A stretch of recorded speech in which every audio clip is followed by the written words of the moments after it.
I pulled onto my street expecting the usual quiet calm and found my driveway completely blocked. A woman in a garish HOA vest stood there like she owned the place, smirking at me like she won some personal victory. Then she waved over a man in what looked like a security uniform and announced I wasn't authorized to park in my own home. I laughed at first, until the guy reached for handcuffs. That's when the situation suddenly felt dangerous. Earlier that afternoon, I'd been running on fumes. Work had been brutal, calls piling up, emails screaming for attention. All I wanted was to pull into my driveway, shut the door, and breathe for a moment. The sun was dipping low, the air warm. Everything felt normal, peaceful. My street looked quiet. No kids, no dogs, no delivery trucks in the way. Then I turned the corner and froze. A silver SUV was parked directly across the mouth of my driveway, blocking it completely. Not partially. Not in a way you could squeeze past. My driveway is narrow, with a shallow ditch on one side. This SUV wasn't just in the way. It was a barricade. At first, I thought maybe a neighbor needed help. I turned on my hazards and stepped out, scanning for someone waving frantically. Instead, there she was, standing near my mailbox, arms crossed, waiting exactly for this moment. Late 40s, hair pulled tight, sunglasses perched like a crown. That smile, it didn't reach her eyes. Her vest screamed HOA enforcement in bold white letters, looking more like a costume than official attire. She called out before I even reached the driveway. "You can't park here." I turned around, thinking she meant someone else.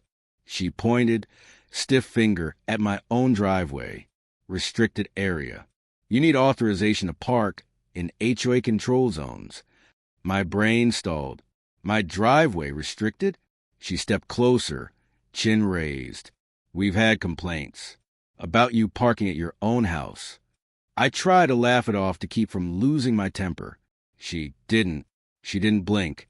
"You're violating neighborhood compliance." "I'm HOA enforcement." The words hit like a slap. My neighborhood does have an HOA. Sure, they're annoying. They nag over bins, check grass, but they don't physically trap residents. I said slowly, deliberately, "Move your vehicle. You're blocking my driveway.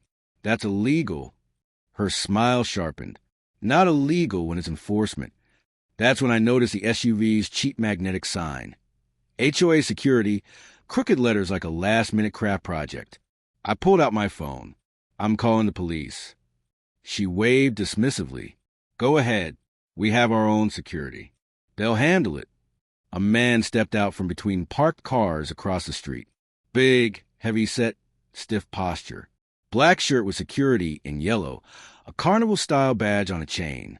His belt had handcuffs, a radio, a holster, like he meant business. My brain tried to tell me this wasn't real. My driveway, my house. And this guy was approaching like I committed a crime. Karen, because I already knew, tilted her head. This resident is refusing compliance. Escort him off HOA property. The security guy stopped a few feet away, sizing me up. "Sir, step away from the restricted area." I held up my keys. Restricted area? That's my driveway. I live here. My house number was right there, visible. He ignored it. "Step away." Karen folded her arms, clearly enjoying performance. He thinks rules don't apply. Typical. Something clicked inside me, cold, sharp clarity. This wasn't HOA nonsense. This was a setup, a power play, and the cuffs were real. I asked calmly, "Your name, and what company are you with?" "HOA Security Division," he said, chest puffed. "That's not a company." Karen jumped in. "You don't need his company. He's authorized by the board." "I know the board. I've emailed them. None of them hired this." Her face twitched. "We voted. You weren't present. That's on you." I quietly started recording, angled my phone to catch both. "So you have authority to block my driveway and you can detain me?" Karen leaned in. "Yes. HOA enforcement. You're trespassing." I looked at the security guy. "Are you a police officer?" He hesitated. "I have authority." Not what I asked. Karen snapped. "Don't play games." "State-issued license? Deputized? Sworn officer?" I kept calm. He tapped his badge. Sir, you're refusing a lawful order. Heart hammering. Those words were calculated. He was trying to sound official. Karen tilted her head. Last warning. Leave the area. Security will remove you. I laughed tightly. Remove me from my own driveway. His hand hovered near the cuffs. Threat clear. I knew one wrong move and could get ugly fast. So I did the unexpected. Step back, phone lowered. Okay, no problem. I'll call the sheriff. Karen scoffed. Call whoever you want. It won't change HOA authority. Her eyes flicked to the security guy. Jaw tightened. I dialed anyway on speaker. Gave my address. Described the SUV, badge, and the phrase lawful order. Dispatch wasn't amused. Anyone armed? I nodded subtly to the holster. Karen jumped in loud. He's not armed. HOA security.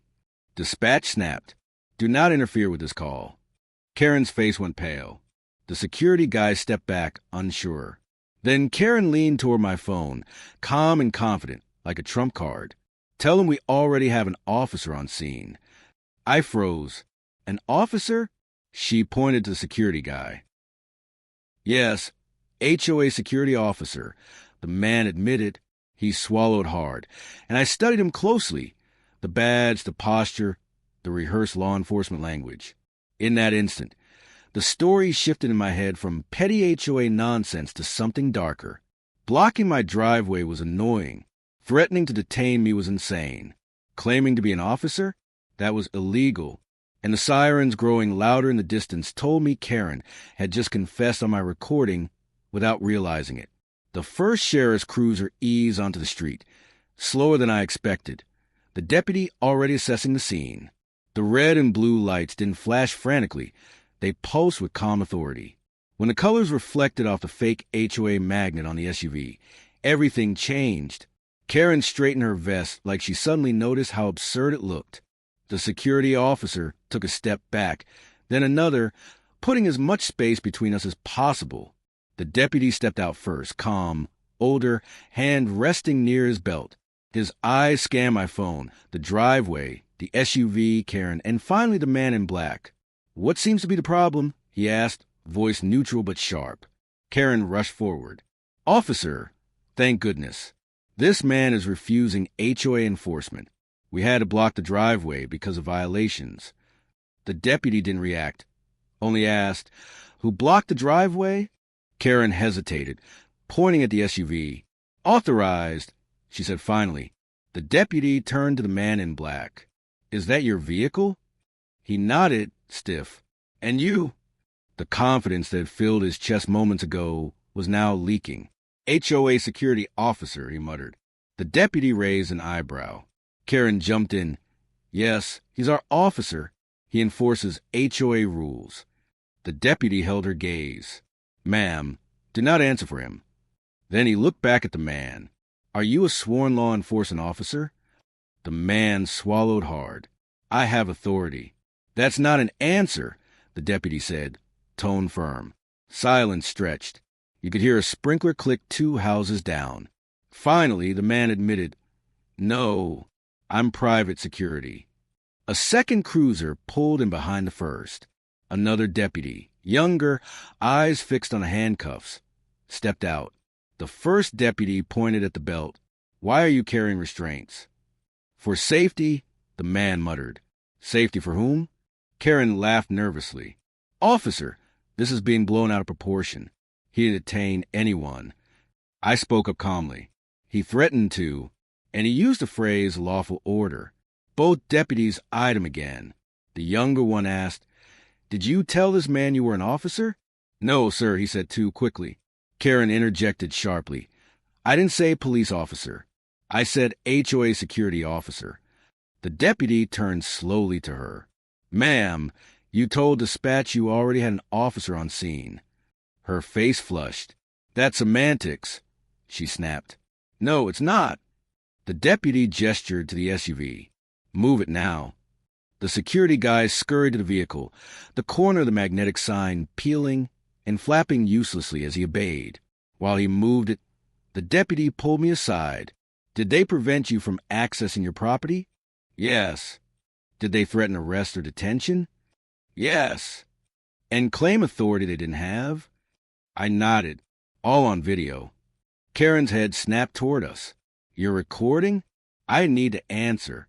The SUV rolled forward, clearing my driveway.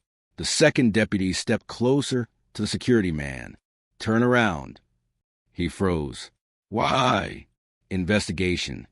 Karen rushed over. This is ridiculous. He didn't do anything. Ma'am, step back, the deputy ordered. She didn't. This is HOA jurisdiction, she protested. The deputy looked her dead in the eye. There is no such thing.